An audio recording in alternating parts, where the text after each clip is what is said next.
Hello, everybody. This is Mo Elias from Big Apple Art Gallery and Framing. Today, we're talking to Gary from Hoffman, USA. Gary, how are you? Hey, doing well, Mo. How are you, sir? Good to see you, man. Hey, today, Gary's going to show us how to get the perfect miter cuts using a MORSO chopper. And he's going to answer some questions at the end about some Hoffman demo that he did a couple of weeks back, several weeks back, and people had some questions. If you have any questions, go ahead and type it for us here, and Gary is going to be answering them, and I'll read them out for you. So, Gary, go ahead, show us the demo on the MORSO machine. Okay. First of all, thank you again, everybody, for showing up and watching this for a few minutes. I've got a very old MORSO here that we've used and I've made samples on for years. And you can see we bought it used and it's got a lot of wear and tear, but the machine still works perfectly. The big trick to these machines, they're very user-friendly and they're beautifully simplistic. The machines really don't wear out if you do some basic maintenance to them. Some of the things we see, you want to lubricate certain points and things like that. But I just want to show anybody who's unfamiliar with it how it works. If you take a piece of hardwood molding, the head indexes in, and I'm doing that through a handle at my waist. And what you do, the harder the wood, you just slowly come in and it's got notches. And then you just step on the pedal. It's going to go one little notch at a time. And I'm trying to go very slow so you guys can see. But it gives you, like I say, in our mind, a perfect miter cut. And you can just keep on going through, doing this in 6 or 7 passes. And it just, again, then you've got your final piece. And then the perfect miter cut. And I'm trying to hold that. Can you see that good, Mo? Yeah, show me the back side of it. Let me see the back. The back side is just as clean as the front because I'll show you why in just a minute. Okay. So you see, am I holding that good for you? Yep. Okay. The reason you're getting such good cuts on a MORSO knife, there's actually 2 knives on a MORSO machine. And I'm going to move this rabbit support back. You've got your side knives on the machine. Which one is that? That's the top one? That's the top one. Those are called side knives. You're mounting on the sides of the head. Then you've got what's called a bottom knife. Bottom knives, you don't really ever worry about resharpening, but you really want to keep a nice sharp edge on your side knives, obviously. And then what we do, they're hollow ground and honed like a chisel. And you guys are going to get, when you're doing frames, you're going to get about maybe 2,500 frames out of it. Because you want to resharpen them between 5,000 and 8,000 cuts. So like I say, if you're doing 4 cuts a frame or 4 joints a frame, that's kind of where we get that number from. And if you take care of those knives, you can resharpen them many, many times. How many as long as you don't, how many thousand I'm sorry? frames? How many thousand frames did you say? Yeah, what it is, you can get, if you get, let me see here, I'm just doing my math real quick. If you do 1,500, 2,000 frames, that's giving you about 8,000 cuts. And that's kind of the life of the knife before you need to resharpen. Wow, okay, so it could be years. Oh, yeah, I've got people that have had these machines for many, many years. I see. Where they get in need of sharpening quicker, and we've seen this some people doing like barnwood frames and reclaim frames. And sometimes, even though the wood is gone through a metal detector, you may hit a little nail or there may be a piece of lead in there or something, and that can chip the knife. And a lot of times we can grind that out during a sharpening service, as long as it's not too bad. Okay, thank you.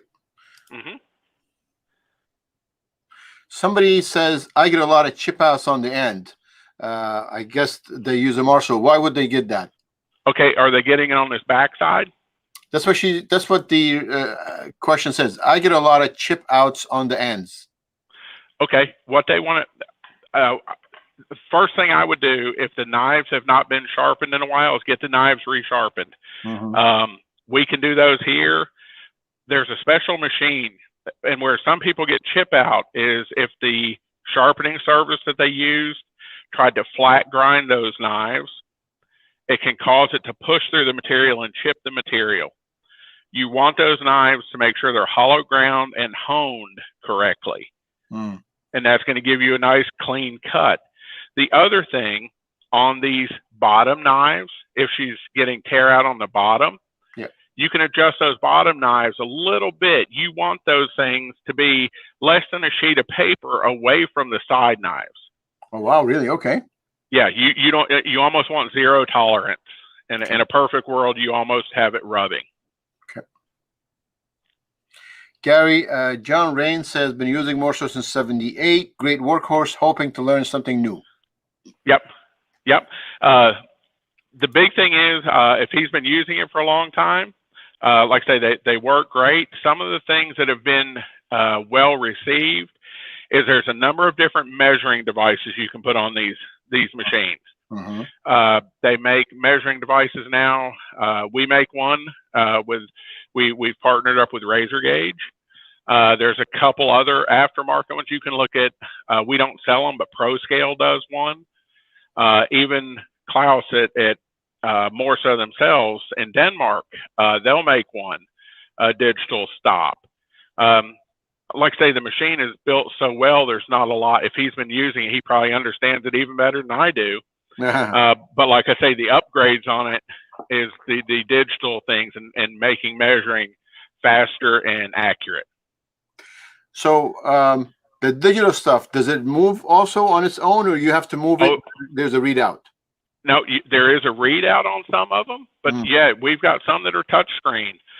You can go in if you need to do a 12 by 12 frame. You just type in 12 and it goes out. You can tie some of them together with a digital caliper now and actually measure the rabbet if you're doing the glass. If you're doing glass size instead of tip to tip, and it does the math for you. So you just go in and type in your glass size and your rabbet width, and it'll take care of everything. Very nice. So there's been a lot of innovation in the stop. The machine itself is hard to beat. I mean, it works, and you can't reinvent a wheel. You all sell this, right? You all sell this machines? We do. We've carried the MORSO line for picture frames, I'm going to say 4 or 5 years. We've always been able to get them. We've worked with Denmark and Klaus and the family that owned and started the company. It's now third generation, and we've known those guys and worked with them in the kitchen cabinet industry for well over 20 years now. And do you stock these in America, or you have to bring them in? We do normally stock them. A good problem to have. Some of your colleagues just purchased the last 2 machines we had. So we have more on the way. We stock. Normally we have 4 here. We have what's called the F model deluxe. We have an F plus 10. The biggest one that we've had a lot of luck with is called an EFG. It's electronic machine. You push 2 buttons, and the head comes down, makes the cut, and indexes in. So you're instead of foot pedal, you're pushing 2 buttons, and it's a silent electric motor making the cuts. I see. That's and then cool. We also do an electro hydraulic version. I see. And so you said I can resharpen the knives. So at 1,500 frames, that's a good while before I need to resharpen those knives, right? That is correct. Yeah. And is there a special way of sharpening these? Where do I send these out? Yeah, we sharpen them here in North Carolina. If you want to send them to us, sharpening fee is about $55, I think is what it is. And that sharpens your side knives, hollow ground, as they should be. They're honed. Then we put like a wax, like a lubricant on it and send them back. So what we do that for is a lot of people will have 2 sets. So they'll have 1 set. A lot of people have 1 set on the machine and 1 spare set. So then that way, when they send it back to us, they're going to use it for a long time. So we put a protective coating on so they don't rust while they're sitting there. Now, so it's very similar to the saws, right? I keep my spare and I send that in. Yep. Yeah, we always tell people when you buy a double miter saw, usually you get a spare set of blades. Mm-hmm. Okay. Now you said Model F, Deluxe. How many different models are there? Okay, there's 4 primary models that we sell into the framing industry. And more so in Denmark, they actually have a couple more that they sell into some other countries. But the four that I mentioned are the main ones that we have here and are used in the States. I see. I see. They make a small, like, fillet cutter almost, or like a glass retention one. It's a bench top one. Mm. We rarely, we do have some people that purchase them, but it's a lot more rare here in the States to do it that way. Yeah.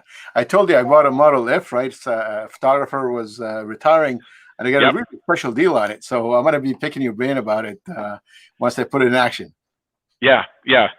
The big thing, like we tell people, and like with yours, Mo, a couple of the big tricks you want to do to make this machine continuously work. You can see I can push this head up and down with my thumb. Yeah. The big thing you want to do is keep your keyways lubricated, just a good quality. We're not big fans of WD-40 in the woodworking industry. Maybe okay with you guys doing your picture frames. Yeah. Because unless you're doing finishing, a lot of furniture plants where you're doing raw wood, you don't want to use something like WD-40. What should we use? Like, what product do you recommend? Well, in the picture frames, a lot of people just use a basic silicone because you're not spraying finish. Mm-hmm. If you're spraying finish on your frames, if you have raw wood frames that you're finishing, then you can get some non-oil based type stuff, like a Top Saver or something like that. Is that a brand new Top Saver? Yes, yeah, you can get Top Saver. I think it may be made by 3M. I'm not 100% sure, but something like that is safer to use if you're spraying finish. I see. Because you don't want to finish to bird's eye when you spray it. Sure. But yeah, if you go ahead. I've got some questions up here. Okay.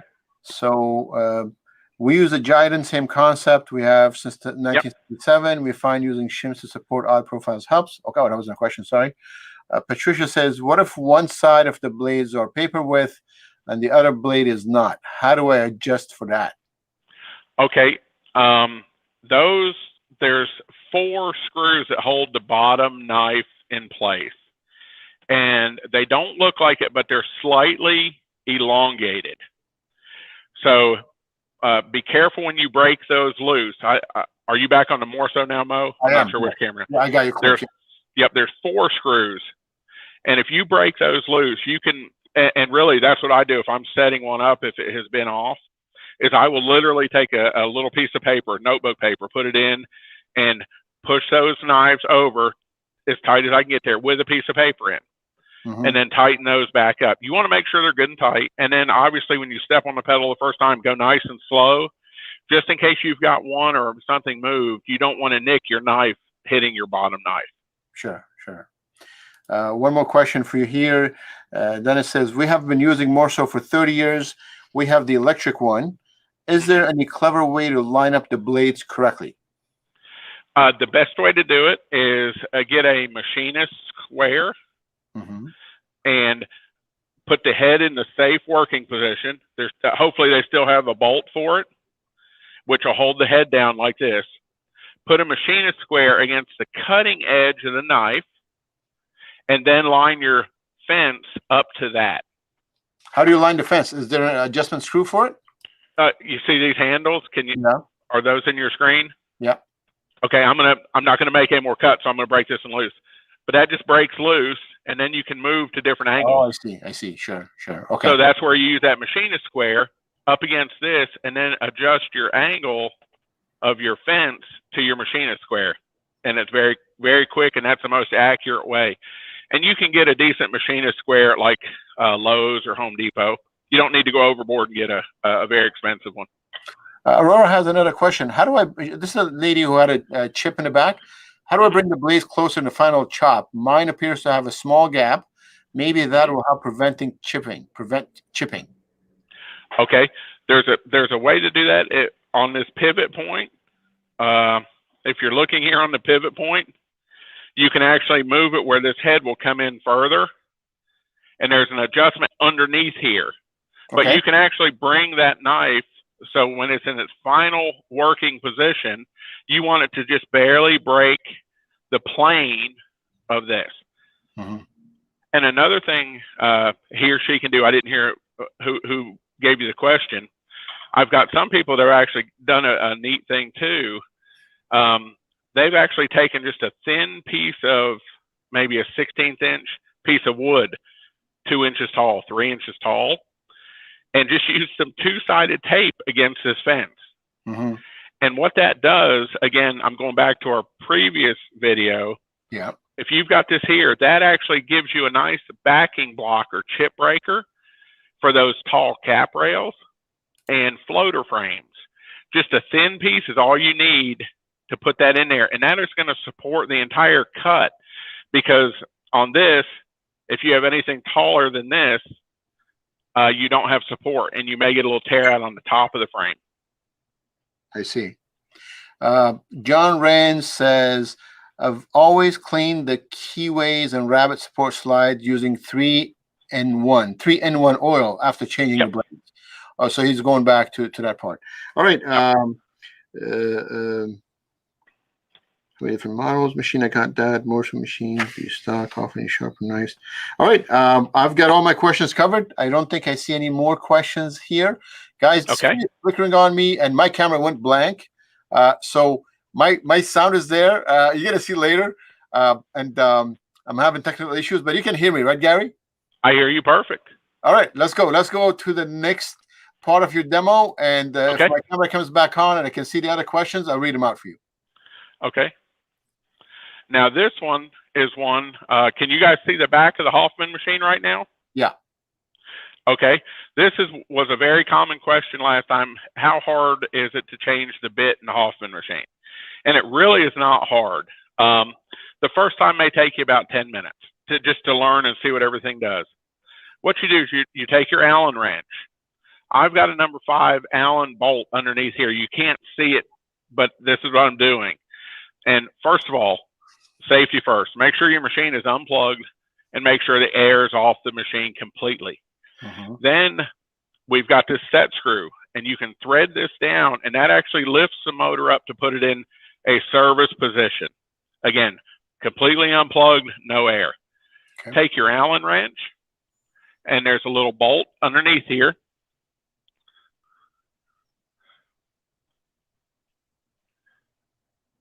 Okay, so once that's broken loose, then you can take the entire motor out of the bracket. I'm going to loosen it a little bit more.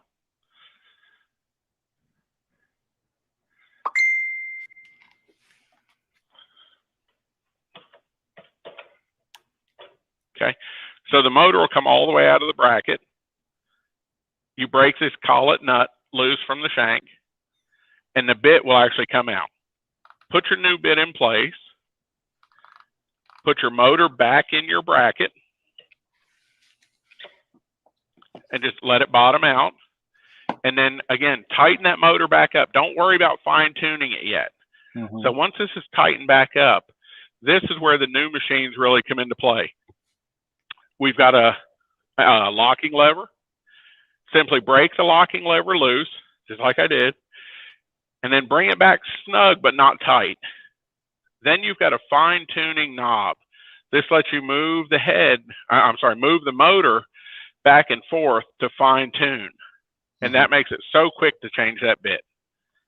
That's it. We changed a bit, right? That's all it took. Yep. That's all it takes. Okay. And literally, I mean, the first time you do it, and when you're really dialing it in, it's going to take you 5 minutes, 10 minutes in the worst case. But we have a lot of people that seem concerned about that. We've got a very detailed video on our website too about that. And I have the website up on the screen if anybody wants to see. Okay. All right. Now, you had some specials last time. Do you have specials this time? Do I put that message back up? Call Marcus and say you caught a video? Yes. Give Marcus a call. He'll be at the shop next week. I will be as well. And then we can help you out, get you guys lined up. We'll do specials on the machine, specials on freight, specials on accessories. Gary, I have one question about the MORSO, but I'm going to let you finish your demo with the accessories that you had lined up. Let's take that, then maybe we can take us back to the MORSO, because there's a couple of questions about that. I'm gonna grab one. This is something we don't sell. Okay. But you can buy them at Amazon. Where's that? Can you see this in the main Yeah. camera? Yeah. Okay, what this is, a tool triggered plug. Mm-hmm. So instead of buying a $300 or $400 shop vac that's tool triggered, you can purchase these at Amazon, mount it on your wall. This would plug right into your normal outlet. Yeah. Then you can plug your machine. It doesn't have to be a Hoffman machine. If you've got a little router, if you're doing anything you want to have a vacuum or dust collection on, you can just a $50, $60 shop vac, plug right in here. You plug your shop vac into here, and whatever tool you want to turn on here. So when you then pull power through this outlet, it turns the shop vac on. The shop vac will stay on for 5 seconds once you shut the main tool off to clean any debris left in the hoses. Mm-hmm. Mm-hmm. That is a handy little thing, and it's, again, a $50. You can take a $50 accessory like this and turn any $50 vacuum into a tool triggered vacuum. And I know with picture framers, you guys are very concerned about dust flying around your store, and this really helps out.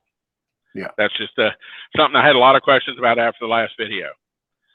Then the two other accessories are the tall center fence for doing tall moldings, and then the synchro fence for doing adjustable multiple angles. Okay, and what are they used for?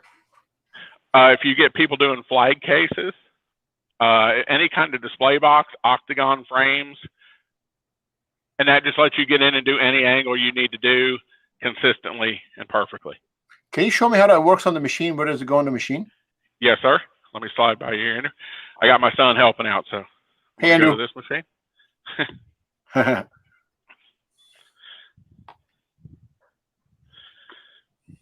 Okay.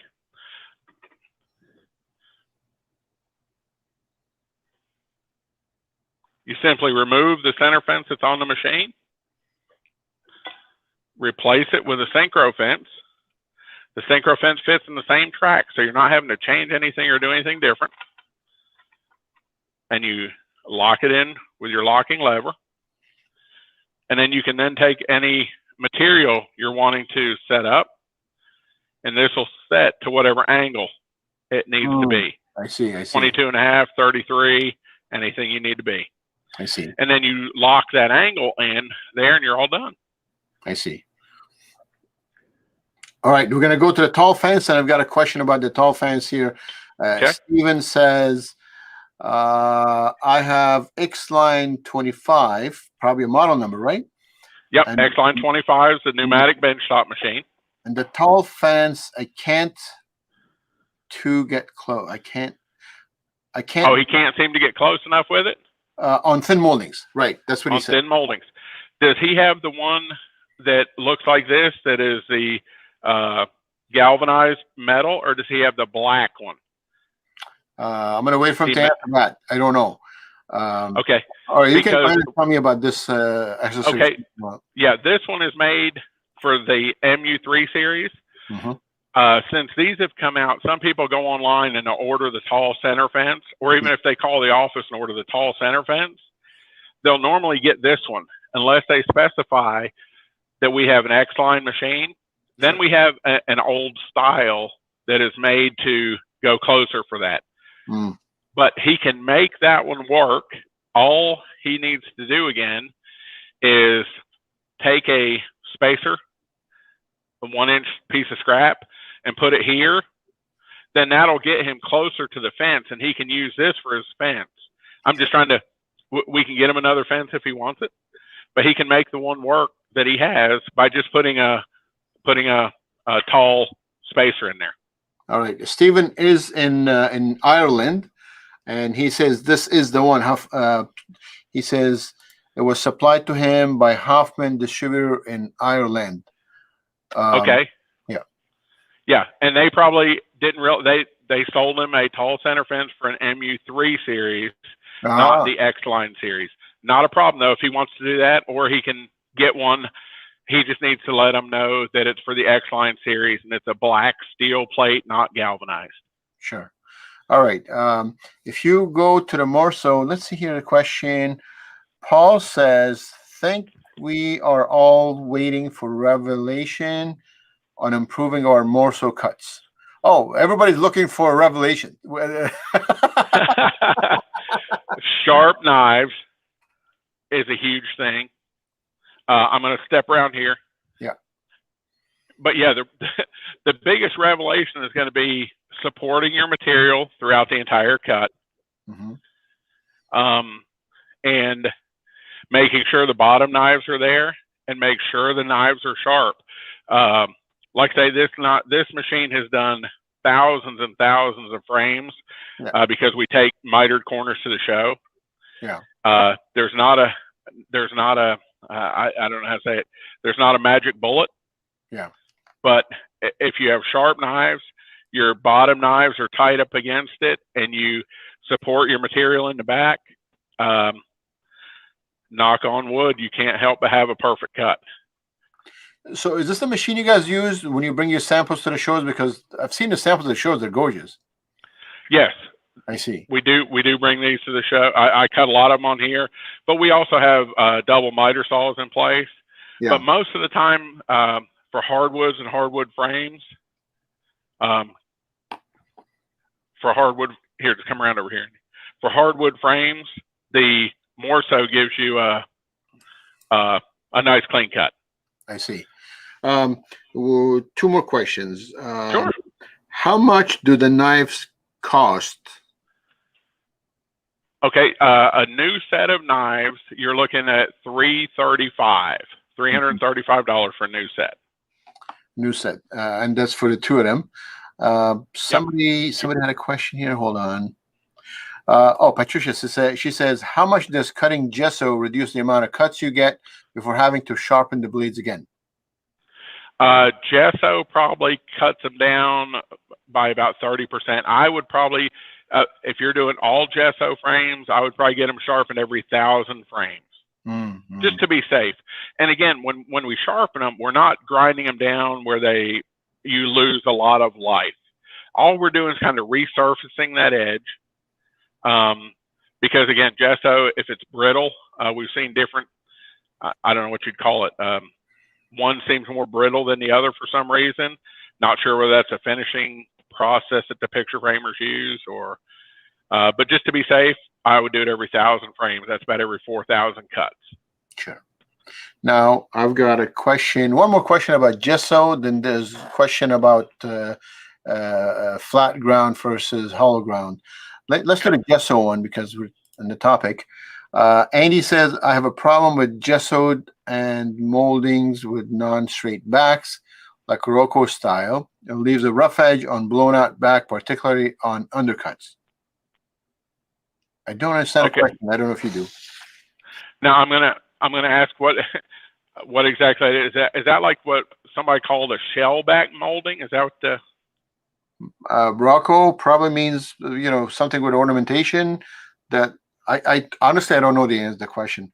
Andy, if you can hear this, please restate your question, and I'll have Gary take a look at it.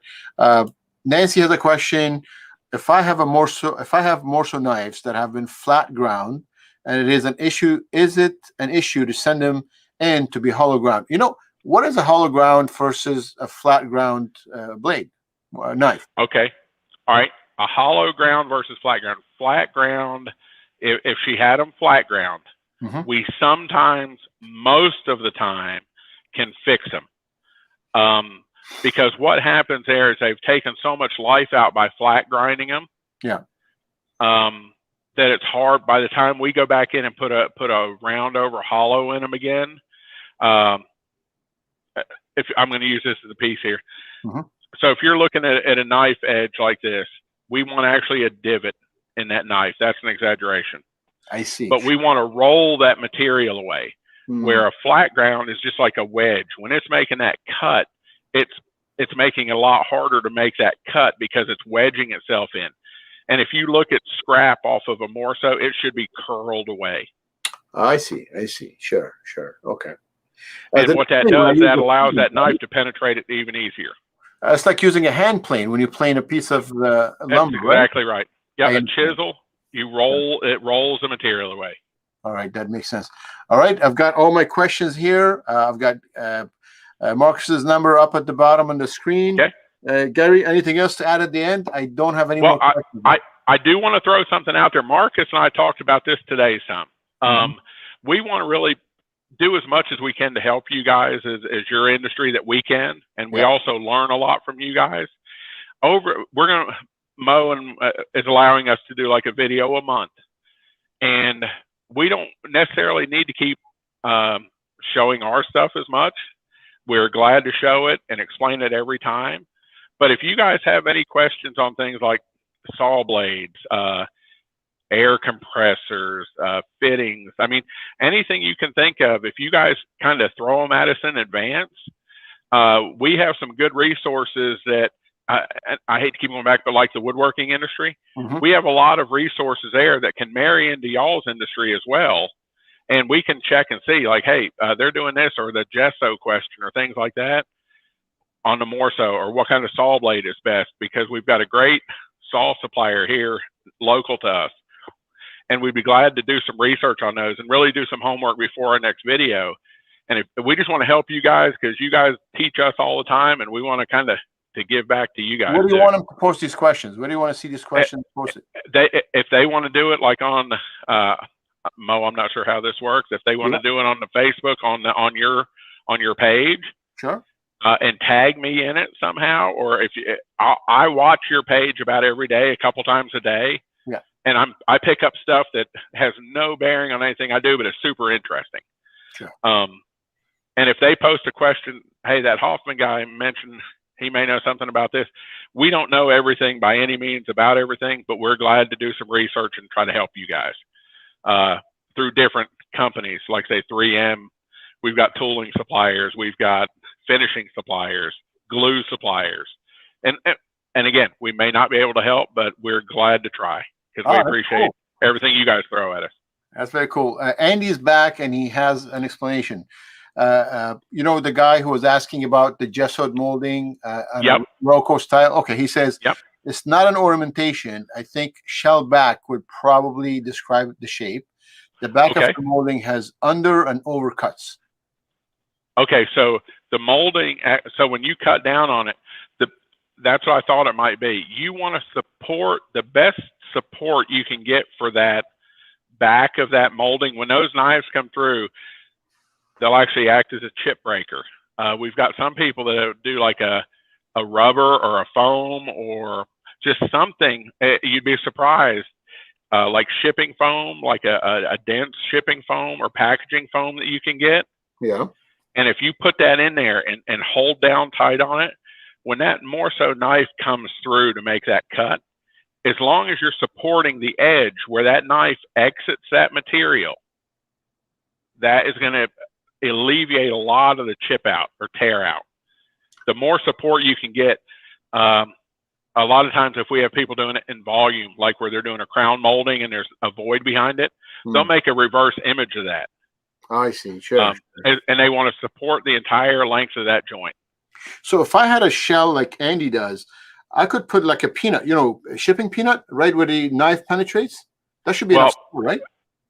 Well, it depends. I've seen some shell back, and I'm not promoting one of the other, but like Roma had some shell back that had like a 2-inch or 3-inch kind of open hangout space. And what I saw some folks doing here was almost like the styrofoam or packaging you get in Amazon boxes, not necessarily the peanuts, but this stuff was like 4x4 piece of styrofoam. Sure, yeah. And that's what they put it in, and they actually kind of cut it so it was close, and then they just held it down very tight when they make the cut. I see. It seemed to work well. I don't know if that would help, but that's what we've seen. Says blue tack works really. What is blue tack? It's something Irish, man. We don't know. So is he using just a heavy, like a couple millimeter tape type thing as you know, when you cut through glass, if you have tape on it, it keeps it from spreading or shattering. He may be just using some sort of a thick tape. Possibly. Maybe like when he talks about blue tack, maybe it's a blue painter's tape type thing, but a thicker version. That's just a thought. Again, I don't know. Maybe. Somebody says warming the gesso before cutting can help a lot. Warming the gesso? So what do you do? Like you get a heat gun to it? That may. I don't know. That makes sense because again, you're making it less brittle, more pliable. So when the knife exits, it's not. Yeah, sure. That makes sense. I like that. Yeah. Sure. All right. Let's see here. Well, everybody's saying thank you. Greg says, well done. Thank you. He's in New Zealand. Dennis says, thanks for the demo, guys. I'm in Ireland too. Hoping to get a Hoffman soon. There we go. Do you ship to Ireland? We do. We actually shipped. We shipped a new. We just put a quote together for somebody in New Zealand today. One in Australia, and we ship to Ireland, and we've also got a distributor. One of our sister companies, actually Hoffman UK, is in Morecambe, UK. All right, this looks good. I think I got everybody's questions covered. Daniel says I use scrap mats for support instead of the cushions and whatnot. I think that's good. Any closing comments? Andy, move the camera up just a tiny bit so I can get. There you go. Yeah. All right. Any closing comments? I think my screen is blacked out. Okay. You can see me, which is good. You know. Yeah. There you go. Everybody's sick of me anyway. So go ahead. Any closing comments at the end? Yeah, no, again, I just want to thank everybody. I want to apologize about, I think our videos are a little bit more amateurish than some of the ones I've seen on the site, but we're just trying to show different things and different angles, and I'm glad Andrew's here helping, but I apologize. It's not more of a, I guess I'll say professional setup, but we're trying to show you important things, not just the showy stuff. And I appreciate you guys giving us the time and watching these videos. Daniel was asking, thank you. Do you ship to Canada? We do. We do. We can ship direct to Canada from here. We ship with a couple common carriers. They'll take it right to the border, and then what they do in a case like that is they do a one-time border crossing where they'll call him and take care of any taxes, fees, duty, things like that. But we'll quote, when he gets a freight quote from us, that's to his door with a freight company, and then the broker will call for a one-time border crossing. No problem. We do it all the time. Very nice. All right, hey man, I appreciate your help, and I can't wait to start using my my MORSO, and I'm waiting for my machine to start getting hooked up. So I'm going to be calling you more often about some questions. Hey, anytime, guys, and thank you guys so much for everything. We appreciate all you do for us. All right, thank you very much, Andrew. Thank you very much. You've been great help to us the past couple of videos. Take care, guys. Bye bye. Thanks, buddy. Bye bye.